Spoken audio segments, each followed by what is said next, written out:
तो पिछले एपिसोड में हम लोगों ने देखा था, हम लोगों ने यात्रा करी थी माता अर्धकुमारी तक। तो आइए चलते हैं आगे के सफ़र पे और देखते हैं क्या है वीडियो में खास। दर्शन करेंगे अर्धकुमारी मंदिर के, फिर चलेंगे भवन की तरफ। माता के दर्शन के बाद फिर हम लोग प्रस्थान करेंगे भैरव घाटी के लिए, जहाँ हम लोग दर्शन करेंगे भैरव बाबा के। अर्धकुमारी मंदिर तक की यात्रा काफ़ी अच्छी रही। अब समय आ गया था हमें आगे की यात्रा तय करने का। सामने लगे हुए बोर्ड से पता चल रहा था कि दाईं तरफ जो रास्ता जा रहा है वो भवन की तरफ जा रहा है, और यही रास्ता काफ़ी अच्छा है और प्लेन भी है। यहाँ आपको थकावट कम महसूस होगी, तो यदि आप कभी भी भवन के लिए प्रस्थान करें तो इसी रास्ते से करें। हाथी मत्थे की चढ़ाई काफ़ी कठिन है और उसमें थकावट भी ज़्यादा होती है, समय भी ज़्यादा लगता है। तो अगर आपको सुगम रास्ता चाहिए तो आप इसी रास्ते का चुनाव करें। इस रास्ते पर पूरे रास्ते शेड और पानी की व्यवस्था और अदर फूड आउटलेट्स आपको अवेलेबल मिलेंगे, तो आपको किसी भी तरह की कोई परेशानी महसूस नहीं होगी।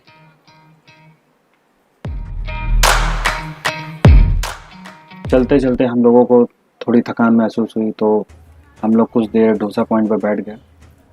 ये जो पॉइंट है यहाँ पे डोसा काफ़ी अच्छा मिलता है, लेकिन जिस समय हम लोग पहुँचे थे उस समय वो अवेलेबल नहीं था। तो हम लोगों ने थोड़ी देर आराम किया, यहाँ कुछ देर पानी पिया और थोड़ी देर रेस्ट लेने के बाद हम लोग आगे की चढ़ाई करने के लिए आगे बढ़ चले।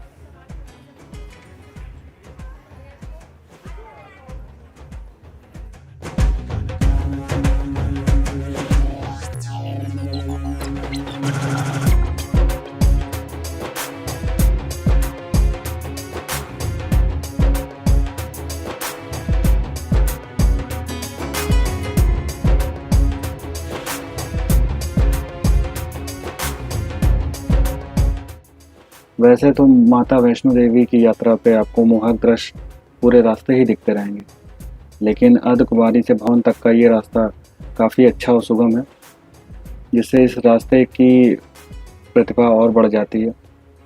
यहाँ पे कई सारे सेल्फी पॉइंट्स हैं, तो यदि आपको बीच में कोई भी सेल्फी पॉइंट मिले तो उन पे फ़ोटो क्लिक करना ना भूलें।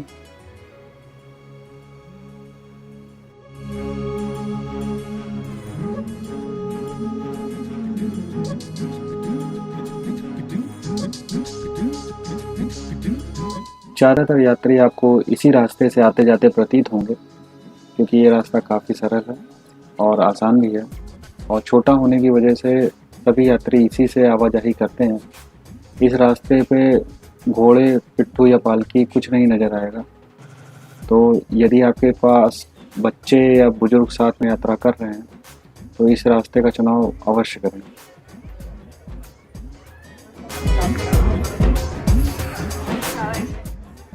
अर्धकुमारी मंदिर से करीब हम लोग 2-2.5 किलोमीटर आगे आ गए थे, लेकिन अभी तक माता के भवन के दर्शन नहीं हुए थे और थकान भी काफ़ी महसूस हो रही थी। तो हम लोगों ने कुछ देर यहाँ पे रेस्ट लेने का फैसला किया और अगला मोड़ मुड़ते ही हमें माता रानी के भवन के दर्शन हो गए, जैसा कि आप वीडियो में साफ सामने देख सकते हैं।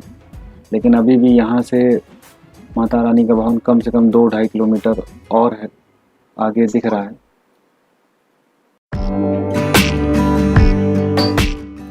इस रास्ते पे आपको केवल बैटरी कार आती जाती दिखाई देंगी, तो यदि आपने बैटरी कार की टिकट ले रखी है तो आपको इसी रास्ते से बैटरी कार लेकर जाएगी और इसी रास्ते से बैटरी कार आपको वापस भी लेकर आएगी।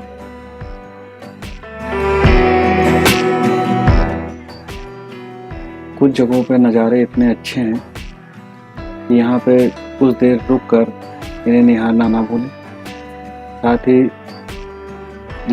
सामने लगे बोर्ड का भी ध्यान रखें, क्योंकि यहाँ पे पत्थर वगैरह गिरते रहते हैं, तो कहीं भी बैठे नहीं और चलते रहें। और यहाँ पे लगे हुए बोर्ड में दिए गए नियमों का पालन जरूर करें।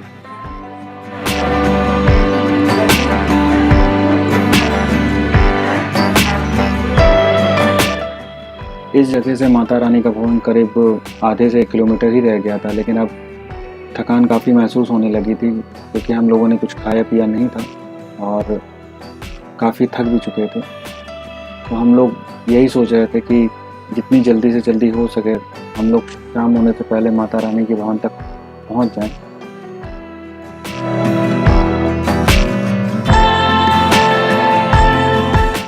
ये सामने चेक पॉइंट है और यहीं पे बैटरी कार का स्टैंड भी है। भवन की स्टार्टिंग यहीं से होती है। सामने पार्वती भवन देख रहे हैं, इसमें रेस्टोरेंट और डॉर्मेट्री रूम की सुविधा है। तो यदि आपने पहले से ही बुक करा के रखा है तो आप यहाँ पे स्टे कर सकते हैं। बाकी फर्स्ट नंबर लॉकर दाएं हाथ पे है, जैसा कि आप देख सकते हैं सामने।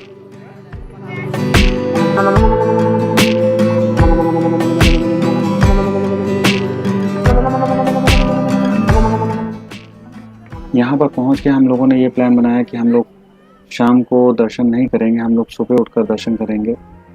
अब बारी थी यहाँ पे रुकने की, जगह खोजने की। तो यहाँ पे फ्री एकोमोडेशन भी अवेलेबल है, जो कि आगे जाके मनोकामना भवन के जस्ट सामने है।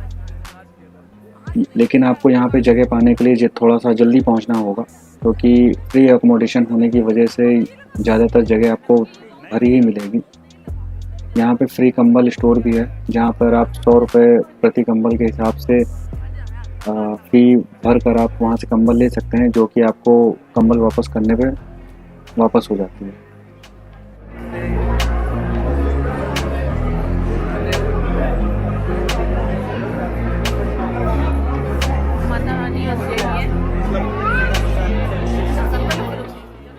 यहाँ से आगे की बाई तरफ नीचे उतरकर फ्री अकोमोडेशन रूम है और यहीं पर नीचे कंबल स्टोर भी है। तो यदि अगर दोनों चीज़ें अवेलेबल हैं तो आप यहाँ पे स्टे कर सकते हैं। लेकिन यहाँ की कंडीशन ये है कि आपको सुबह 9 बजे रूम खाली करना होता है। तो यहाँ की समय सारणी का ज़रूर ध्यान रखें। और बाकी यहाँ पे सब कुछ फ्री अवेलेबल है। कंबल के लिए आपको 100 रुपये प्रति कंबल के हिसाब से रिफंडेबल फ़ी आपको जमा करनी होगी, जो कि आपको कंबल वापस करने पे रिफ़ंड हो जाएगी।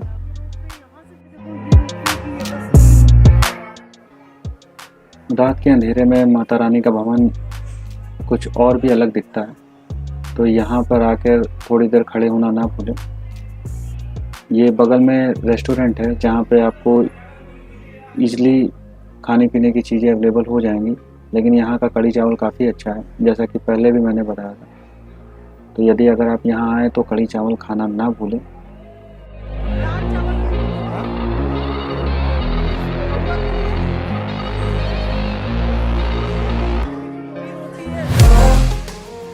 डिनर करने के बाद हम लोग अपने रूम में चले गए और आराम किया।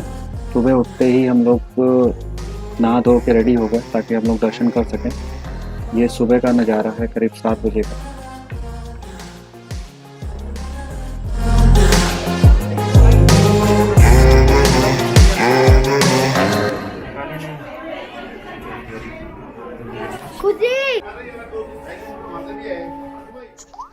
दर्शन करने के तुरंत बाद हम लोग रोपवे का टिकट लेने के लिए लाइन में लग गए, क्योंकि यहाँ पे काफ़ी लंबी लाइन रहती है और एक पर्सन को सिर्फ 2 ही टिकट अवेलेबल होती है। तो यदि आपके साथ 2 या 2 से ज़्यादा लोग हैं तो कम से कम 2 या 3 लोग लाइन में ज़रूर लगें।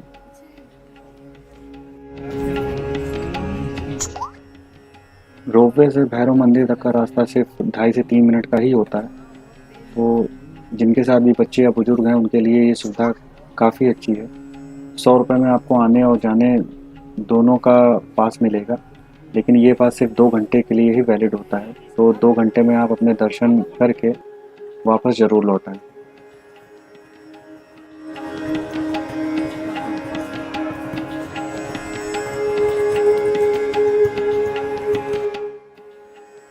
रोपवे एग्जिट पॉइंट से भैरव मंदिर की दूरी करीब 200 मीटर की है, तो आपको थोड़ा सा चलकर ऊपर की तरफ जाना पड़ेगा।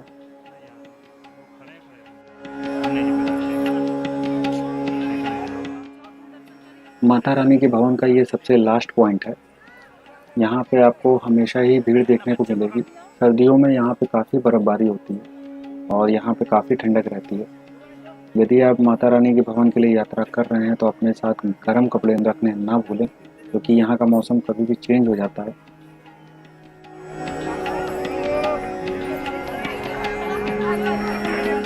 यहाँ से आपको दूर सामने की तरफ हिमालय के दर्शन भी होते हैं।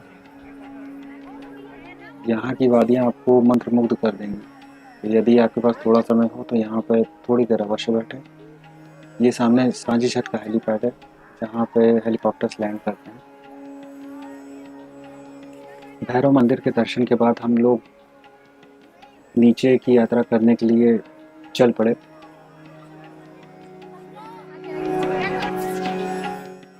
यहाँ पे अपने प्रसाद और आदि खाद्य सामग्री का विशेष ध्यान रखें क्योंकि यहाँ पे बंदर बहुत ज़्यादा हैं।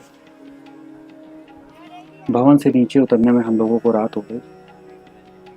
हम लोग काफ़ी थक गए थे। हम लोगों ने रूम में आराम किया और अगले दिन उठकर कुछ रिफ़्रेशमेंट लिया और थोड़ी सी शॉपिंग करने के बाद हम लोग आगे की प्लानिंग करने लगे कि हम लोग को यहाँ से वापस कैसे निकलना है।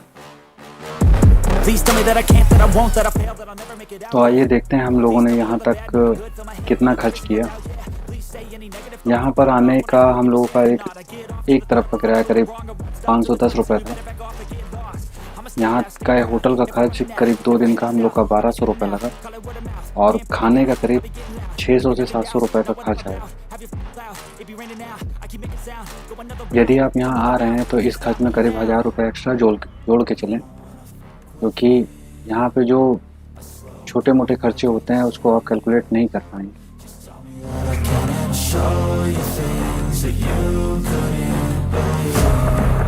Just tell me